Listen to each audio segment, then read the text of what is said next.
Inilah Injil suci menurut Markus. Pada suatu hari, Yesus dan murid-muridnya melintasi Galilea. Yesus tidak mau hal itu diketahui orang, sebab ia sedang mengajar murid-muridnya.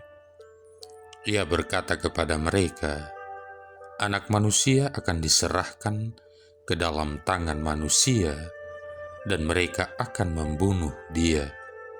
Tetapi 3 hari setelah dibunuh, ia akan bangkit. Mereka tidak mengerti perkataan itu, namun segan menanyakannya kepada Yesus. Kemudian Yesus dan murid-muridnya tiba di Kapernaum. Ketika sudah berada di rumah, Yesus bertanya kepada murid-murid itu, "Apa yang kalian perbincangkan tadi di jalan?" Tetapi mereka diam saja, sebab di tengah jalan tadi mereka mempertengkarkan siapa yang terbesar di antara mereka. Lalu Yesus duduk dan memanggil ke-12 murid itu, katanya kepada mereka, "Jika seorang ingin menjadi yang terdahulu, hendaklah ia menjadi yang terakhir dari semuanya dan menjadi pelayan semuanya." Yesus lalu memanggil seorang anak kecil ke tengah-tengah mereka. Kemudian ia memeluk anak itu dan berkata kepada mereka, "Barang siapa menerima seorang anak seperti ini demi namaku, dia menerima aku. Dan barang siapa menerima aku sebenarnya bukan aku yang mereka terima, melainkan dia yang mengutus aku." Demikianlah sabda Tuhan. Saudara-saudari yang terkasih, jika seorang ingin menjadi yang pertama, hendaklah ia menjadi yang terakhir dari semuanya dan pelayan dari semuanya. Petikan sabda Yesus ini barangkali merupakan sabda yang menurut saya paling menantang dalam Injil. Kita semua mengetahui bahwa kita dimaksudkan untuk melayani, yakni menjadi pelayan dari semuanya.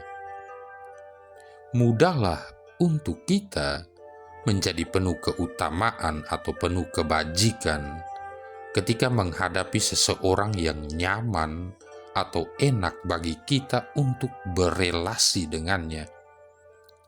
Akan tetapi, bagaimana kalau kita harus berurusan dengan orang-orang yang berbeda dengan kita? Mungkin saja mereka berasal dari budaya yang berbeda, memiliki tradisi iman yang berbeda, atau menganut nilai-nilai yang berbeda. Bisa juga mereka adalah orang-orang yang cacat fisik atau menderita penyakit yang menakutkan kita, atau mungkin saja karena mereka adalah orang-orang yang tidak mengenakan untuk menjadi teman bergaul. Jika kita cukup lama memikirkan hal ini, maka kita dapat bertanya kepada diri kita sendiri, bagaimana saya harus melakukannya dengan baik seturut kehendak Allah. Saudara-saudari yang terkasih, sebenarnya kita tidak perlu mencari jauh-jauh untuk memperoleh jawaban tadi.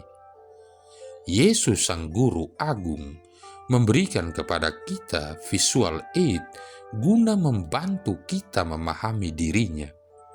Dia menggunakan seorang anak kecil untuk mengingatkan kita bahwa mereka yang biasa kita sepelekan, yang kita pikir tidak ada artinya, paling akhir atau berbeda dalam tanda petik, sesungguhnya sangat dekat dengan dirinya. Pada kenyataannya, orang-orang kecil ini sesungguhnya adalah Yesus yang menyamar. Siapa saja yang menyambut seorang anak seperti ini dalam namaku, ia menyambut aku.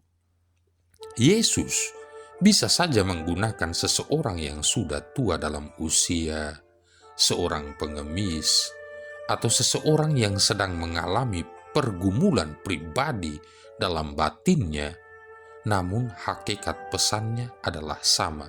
Segala sesuatu yang kamu lakukan untuk salah seorang dari saudaraku yang paling hina ini, kamu telah melakukannya untuk aku. Matius bab 25 ayat 40.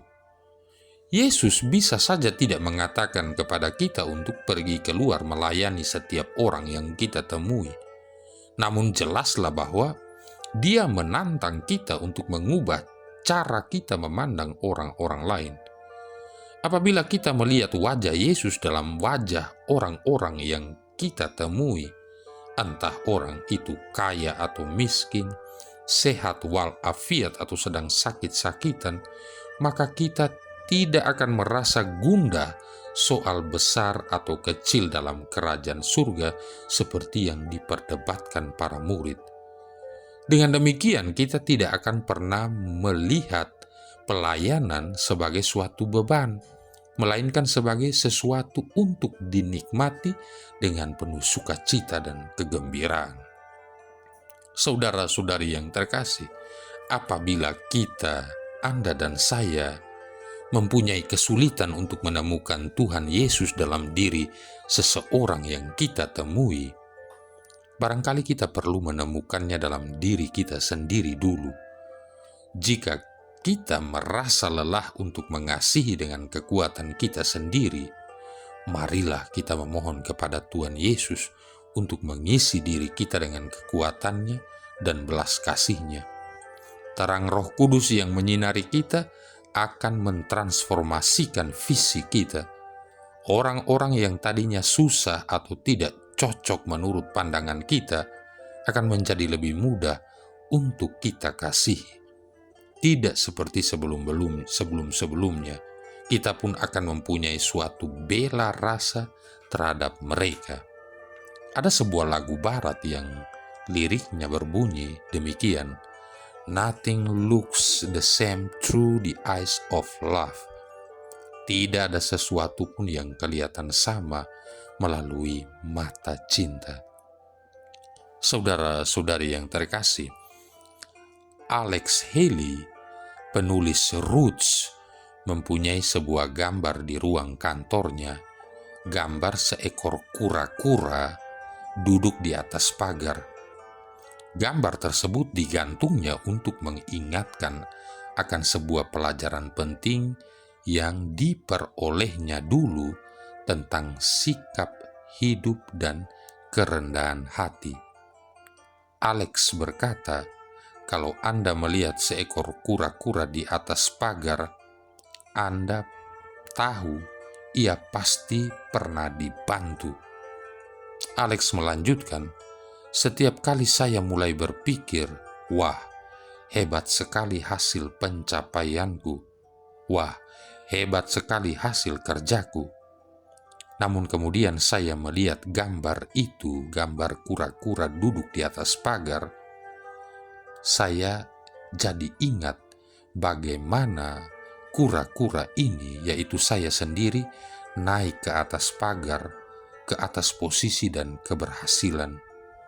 Saya menjadi sadar karena ada orang lain yang juga menolong saya untuk berada di atas sana, sehingga tidak patut mengambil kredit dan kebanggaan pribadi seolah-olah semua keberhasilan hidup ini adalah karena diri kita sendiri.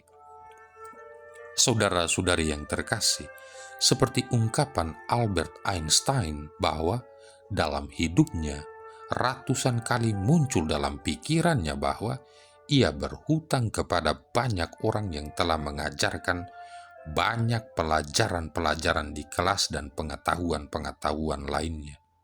Keberadaan dan keberhasilan seseorang tidak pernah sama sekali terbentuk oleh usaha satu orang, sehingga tidak patut membanggakan diri, apalagi menyombongkan diri.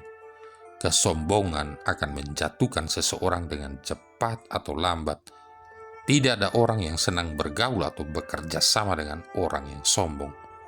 Namun orang yang rendah hati akan mendapatkan banyak kesempatan dan penghormatan dari orang lain. Marilah berdoa. Allah Bapa Maha Kuasa, semoga kami mengimani sabda-Mu. Semoga kami mengalami bahwa Roh-Mu mendampingi kami pada saat kesesakan dan kesulitan. Dengan pengantaran Yesus Kristus Putra-Mu Tuhan kami, yang bersama dengan Dikau dalam persatuan Roh Kudus hidup dan berkuasa, satu Allah sepanjang segala masa. Tuhan memberkati kita sekalian, Bapa, Putra, dan Roh Kudus.